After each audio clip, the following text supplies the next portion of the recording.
ان روایات میں جو ہمیں بتایا گیا ہے وہ یہ ہے کہ خود نبی کریم صلی اللہ علیہ وآلہ وسلم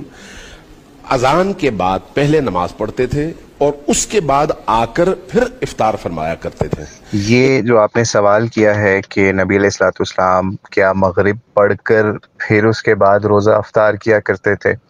تو یہ آپ کا سوال نہیں، اصل میں یہ بول ٹی وی کے اوپر بھی یہ مسئلہ جو ہے ایک تشیع کے عالم نے اٹھایا ہے،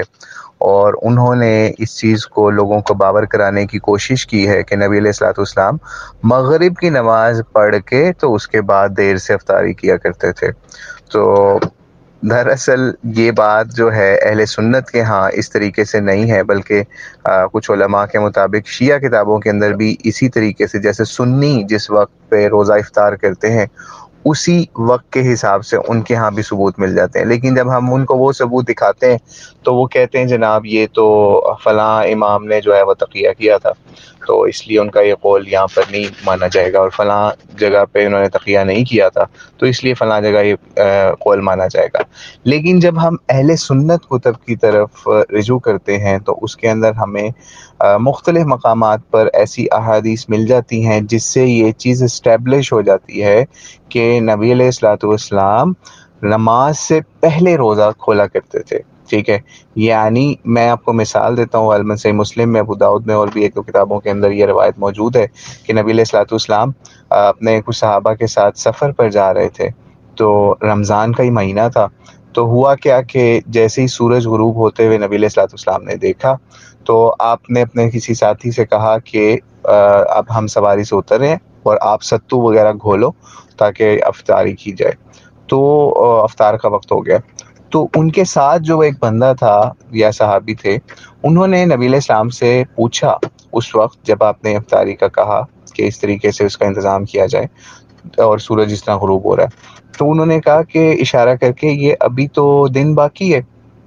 تو نبی علیہ السلام نے ان کو فرمایا، بتایا، سمجھایا کہ اس طریقے سے ادھر سے سورج غروب ہو رہا ہے اور ادھر سے دن جا رہا ہے، یعنی ادھر سے رات آ رہی ہے اور ادھر سے دن آ رہا ہے، تو اس دن جا رہا ہے اور رات آ رہی ہے، او کما قال علیہ الصلوۃ والسلام۔ تو اسی وقت انہوں نے پھر اس روایت کے مطابق افطار کر لیا۔ اب یہ روایت ہو گئی، پھر اس کے علاوہ اور بھی ایک اور روایت بھی ہے جس کے اندر عبداللہ بن عمر رضی اللہ تعالیٰ عنہ کا قول بھی مل جاتا ہے یا ان کا فعل بھی مل جاتا ہے، اور انہوں نے نبی علیہ السلام کی اس چیز کو انڈورس بھی کیا ہے کہ وہ اکثر کیا کرتے تھے کہ جس وقت روزہ کھولتے تھے عام دنوں میں بھی، کیونکہ اس روایت کے اندر عام دنوں کا یا پھر مغرب کا ذکر نہیں ہے کہ یہ عام دنوں کی بات ہے یا رمضان کی بات ہے، تو عبداللہ بن عمر ایسے بھی روزہ کھولا کرتے تھے اکثر کہ ادھر اذان ہو رہی ہوتی تھی، ادھر آپ روزہ کھول رہے ہوتے تھے اور ساتھ کھانا نوش فرما رہے ہوتے تھے، اور کھانے میں اتنی طوالت کئی دفعہ ہو جاتی تھی کہ ادھر سے قرأت کی بھی آواز ان کو آنے لگ جاتی تھی، ٹھیک ہے۔ یعنی قرأت کی بھی آواز آ رہی ہے، وہاں پہ لوگ نماز بھی پڑھ رہے ہیں، لیکن چونکہ ان کا روزہ تھا تو یہ اس میں اپنے افطار کے وقت کے حساب سے اپنا کھانا جاری رکھے ہوئے ہیں۔ اب اگر ہم یہ چیز سمجھ لیں کہ اس طریقے سے صحابہ کا بھی عمل ہمارے سامنے آ رہا ہے اور نبی علیہ الصلوۃ والسلام کا خود کا بھی عمل آ رہا ہے، دونوں اعمال کے اندر ہمیں یہ چیز انڈورس ہوتی ہوئی مل رہی ہے کہ نماز مغرب ادا کرنے سے پہلے ہی روزہ کھولا جا رہا ہے اذان کے ساتھ، یعنی اذان جیسی دی جائے یا پھر وقت جو داخل ہو جائے، جیسی سورج ڈوبنے کا وقت جو ہے آپ کے کیلنڈرز ہر جگہ پہ مینشن ہو جاتا ہے ہر علاقے کے حساب سے، تو آپ نے روزے کو افطار کر لینا ہے، آپ نے ڈیلے نہیں کرنا کہ اب ہم نماز پڑھیں گے پھر اس کے بعد روزہ کھولیں گے۔ اب نماز کے اندر کوئی لمبی صورت شروع کر لے تو آپ کا کیا کریں گے پھر؟ مطلب آپ انتظار کرتے ہیں کہ یہ ختم کرے گا تو پھر ہم روزہ کھولیں گے، تو ایسا نہیں ہے۔ بلکہ میں آپ کو اپنا واقعہ ایک بتاتا ہوں کہ مجھے اس وقت نہیں پتا تھا، حرم شریف میں بیٹھے تھے خانہ کعبہ کے سامنے، تو میرے ساتھ ہی کوئی ایرانی بیٹھا ہوا تھا شخص، تو وہاں ہوتا یہی ہے کہ آپ ساتھ بیٹھے ہوتے ہیں روزے کے کھلنے کے انتظار میں، تو مجھے اس وقت یہ بات نہیں پتا تھی، تو اس نے یہی عمل کیا تھا، پہلے ہماری ان سے بات چیت ہوئی، اسلام دعا ہوئی، تو مجھے نہیں پتا چلا کہ یہ شیعہ ہے، لیکن جب روزہ کھلا میں ان کو کھجوریں دوں کہ آپ کھول لیں، وہ کہتا ہے، وہ اشارہ کر رہا ہے، پھر مجھے تھوڑا سا ہوا کہ اچھا کوئی مسئلہ ہے ایسا، تو پھر اس شخص نے بھی یہی کام کیا کہ اس نے نماز پڑھی اور نماز پڑھنے کے بعد اس نے روزہ کھولا۔ تو